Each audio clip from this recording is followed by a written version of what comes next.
Hai semua, tengah pening kepala fikir pasal ulang kaji matematik? Relax, jangan risau. Dalam kupasan kali ni, kita akan bongkar strategi paling padu untuk pastikan setiap minit masa belajar awak tu betul-betul berbaloi.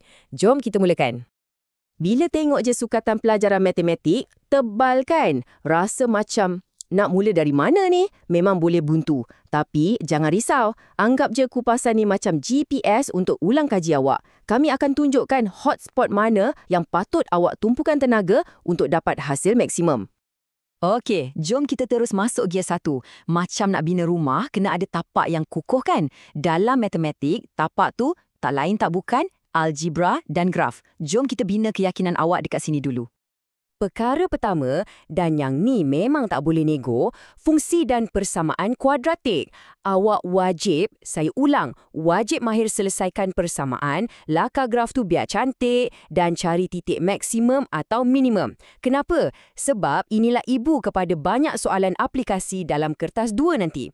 Tahu tak soalan pasal untung maksimum, tinggi maksimum roket tu? Dari sinilah puncanya. Seterusnya, kita ada garis lurus dan graf fungsi. Bab melukis ni terutamanya untuk kertas 2, ketepatan tu kunci dia. Maksudnya, setiap titik yang awak plot, setiap lengkung yang awak lukis, mesti betul-betul ikut skala. Senang cerita, kat sinilah tempat awak boleh kaut markah atau hilang markah senang-senang hanya sebab graf tu sengit sikit. Okey. Cun, asas dah ada. Sekarang, jom kita tengok bahagian yang menarik sikit. Macam mana semua nombor dan graf ni berguna dalam dunia sebenar? Ini bukan lagi cerita dalam buku teks tau. Okey, tengok jadual ni baik-baik. Untuk matematik pengguna, strategi dia lain tau. Kertas 1, dia tanya benda asas je, pasal bank, faedah mudah. Tapi kertas 2, ini level lain. Awak kena jadi macam penasihat kewangan sikit. Kena kira cukai pendapatan, faham pasal premium insurance. So nampak kan, cara belajar untuk dua kertas ni tak boleh sama. Untuk set dan kebarangkalian pula, ada 2 jerat yang ramai orang selalu sangkut. 1, masa nak lorek Raja Vane yang ada 3 bulatan tu. Silap lorek, hilang markah. Kedua, jangan keliru antara peristiwa bersandar dengan tak bersandar. Senang je nak ingat. Tak bersandar tu macam lambung shilling. Lambungan kedua tak ada kena-mengena dengan yang pertama. Kalau bersandar, bayangkan awak cabut kad dari kotak tapi tak letak balik. Cabutan kedua tu, kebarangkalian dia dah berubah. Alright, jom kita tukar gear sikit. Sekarang kita masuk bab yang menguji skill melukis awak pula. Topik yang perlukan ketajaman mata dan ketelitian tangan. Untuk pelan dan dongakan, benda paling penting adalah garisan. Peraturan dia simple je. Garis lurus penuh untuk sisi yang nampak dari depan. Garis putus-putus pula untuk sisi yang terlindung. Nampak remeh kan? Tapi silap satu garisan je boleh hilang markah tau. So kena betul-betul teliti. Yang ini, tolong, jangan buat silap. Gabungan transformasi. Kalau soalan suruh buat transformasi XY, awak jangan buat X dulu. Kena mula dengan yang belakang, iaitu Y. Ingat, sentiasa dari kanan ke kiri. Tulis benda ni besar-besar dekat nota awak. Serius, benda ni boleh selamatkan banyak markah. Okey, asas dah cover, aplikasi pun dah. Sekarang, kita masuk bahagian paling kritikal. Topik-topik heavyweight. Yang markah dia besar dan boleh jadi penentu awak dapat A atau B. So, sekarang masuk untuk fokus betul-betul.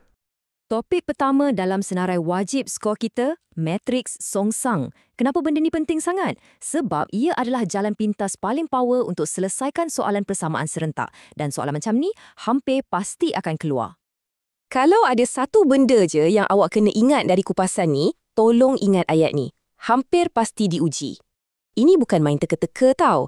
Ini berdasarkan analisis soalan-soalan lepas.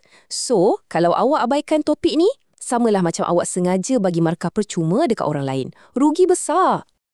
Dan jangan risau, nampak je macam susah. Sebenarnya senang je. Ada 2 langkah je. Pertama, cari matriks songsang. Kedua, guna matriks tu untuk selesaikan persamaan. Dah, itu je. Kalau awak boleh kuasai 2 langkah ni, markah penuh tu memang dalam genggaman. Seterusnya, penakkulan logik. Ada 2 jenis, didaktif dengan induktif. Nak faham senang je. Fikirkan didaktif tu macam detektif. Dia guna hukum umum untuk selesaikan satu kes spesifik. Induktif pula macam saintis. Dia kumpul banyak data spesifik, lepas tu baru dia buat satu kesimpulan umum. Dalam peperiksaan, awak kena pandai jadi kedua-duanya. Bab statistik pula, untuk kertas 2, lupakan sekejap pasal teori yang memeningkan. Ini semua pasal skill praktikal. Awak kena jadi macam penganalisis data.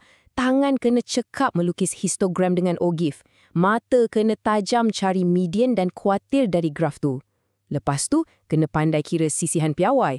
Ia bukan sekadar tahu, tapi kena boleh buat. Dan inilah buktinya kenapa lukisan awak kena tepat.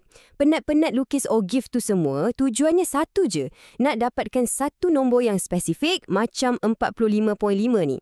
Kalau graf awak lari sikit je, jawapan awak pun akan lari. Semudah itu. Jadi, secara ringkasnya, inilah pelan perang awak. Mula dengan asas, kuatkan betul-betul. Lepas tu, kaitkan dengan aplikasi dunia sebenar. Kemudian, tajamkan skill visual melukis tu. Dan akhir sekali, serang topik-topik sasaran utama yang markah tinggi. Ikut aliran ni dan awak berada di landasan yang betul. Okey, jadi sebelum kita tamat, saya nak tinggalkan awak dengan satu soalan. Lepas dah dengar semua ni, apakah 3 topik utama yang awak akan fokuskan sekarang? Bukan esok, bukan minggu depan. Sekarang. Fikir, tulis atas kertas dan terus mulakan. Semoga berjaya.